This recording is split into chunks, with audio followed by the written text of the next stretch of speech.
Então, retornamos aqui ao nosso arquivo biblioteca.paz, a unit biblioteca, e logo abaixo aqui da cláusula interface, antes da cláusula implementation, nós vamos dar o comando var usuário ID do tipo integer, essa variável que faz referência à tabela usuário campo ID do tipo inteiro, e uma segunda variável chamada usuário nome do tipo string. A ideia é, assim que o usuário se logar, o conteúdo do nome do campo nome e o conteúdo do campo ID serão armazenados nessas duas variáveis. Isso acontece lá no form login quando nós clicamos no botão acessar. Então, é nesse bloco de código aqui, quando nós demos a mensagem usuário autorizado, que nós vamos fazer essas duas atribuições. As variáveis que nós acabamos de criar, usuário ID e usuário nome, receberão o ID do usuário e o nome do usuário a partir da consulta que foi feita no banco de dados. No entanto, as variáveis elas foram declaradas na unit biblioteca e nós estamos aqui na unit login. Para que, a partir da login, nós tenhamos acesso a variáveis e objetos de outra unit, no caso da unit biblioteca, nós vamos ter que fazer algo semelhante que fizemos com useDados em algumas videoaulas anteriores.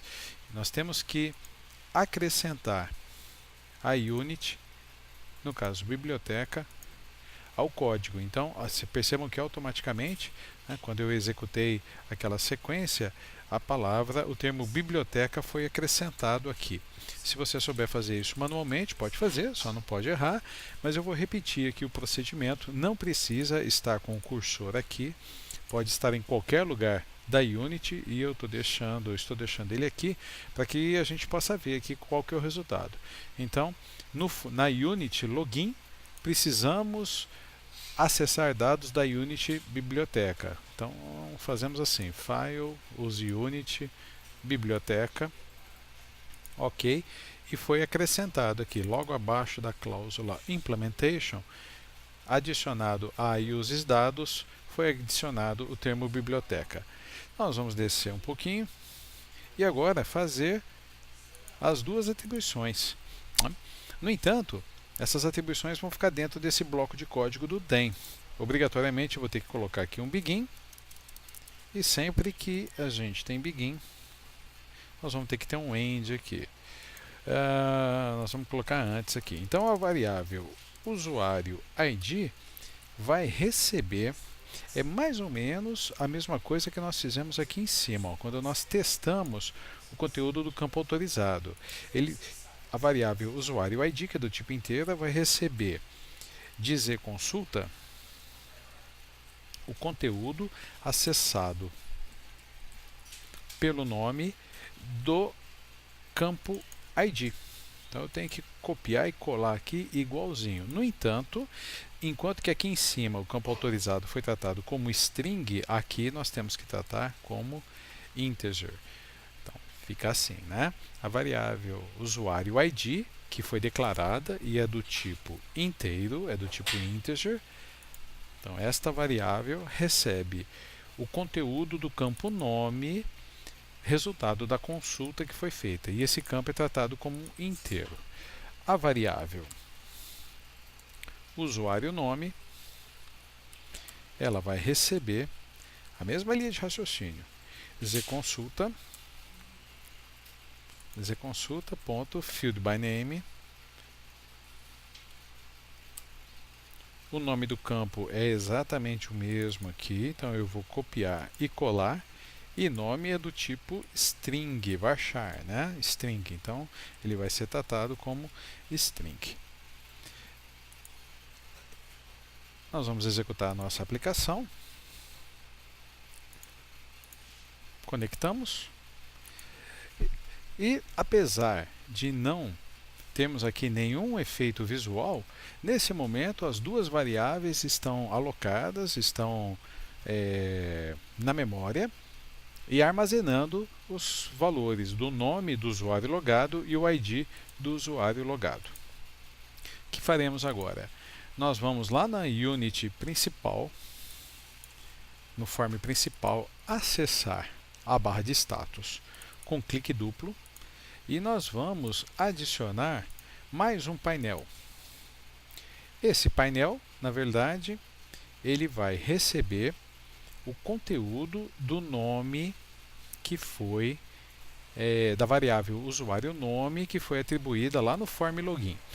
Para facilitar o nosso trabalho, eu vou acessar aqui no Object Inspector o form principal e retornar, já faz algumas videoaulas que nós fizemos isso, lá no form, no evento onShow. Observe que no evento onShow, na barra de status, no painel, no segundo painel da barra de status, porque o primeiro painel é 0, o segundo painel é 1, o terceiro painel é 2, o quarto painel é o 3. Então, nós vamos fazer o seguinte, a nossa barra de status,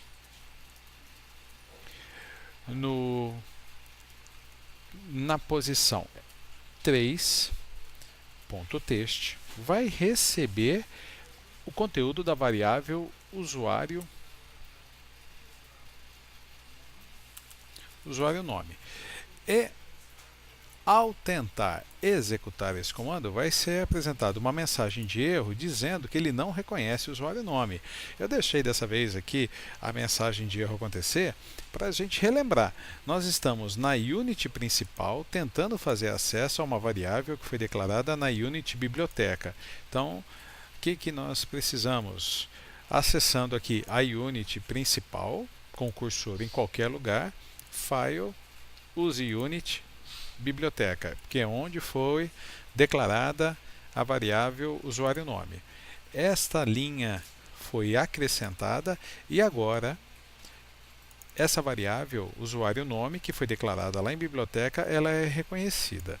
Nós vamos executar a nossa aplicação, banco de dados conectado com sucesso, usuário autorizado, e observe que o nome do usuário que está logado, deixa eu conectar aqui o nosso banco de dados na tabela usuário. Então, o nome do usuário está sendo apresentado. Está aqui, ó. O que acontece é que o tamanho do nosso painel está muito pequeno, a largura do nosso painel está muito pequena. Então, nós vamos aumentar a propriedade aqui referente à largura e o campo, o conteúdo, no caso o nome do usuário, vai ser apresentado aqui de maneira mais esteticamente mais bonita. Então, como fazer isso? Nós vamos novamente acessar o design do form principal, clique duplo na barra de status e no editor da barra de status, o painel número 3, nós vamos fazer o seguinte, ele está com tamanho 50, nós vamos aqui por tentativa, vamos colocar 200 no tamanho, e para ficar um pouco mais esteticamente mais apresentável, nós vamos centralizar o conteúdo do que vai ser apresentado naquele painel. Então, o resultado, usuário, e olha lá, vaga. Então, se nós tivermos um usuário com um nome um pouco maior, por exemplo, se eu tivesse colocado o meu nome completo, né, acho que teria espaço aqui o suficiente. Então, neste momento, o que nós temos? A barra de status apresentando o nome do usuário e na variável usuário ID, o ID do usuário logado, e na variável usuário nome, o nome do usuário logado. Então, por enquanto é só. Na próxima videoaula nós vamos dar sequência na implementação aqui dos recursos do nosso sistema. Até a próxima.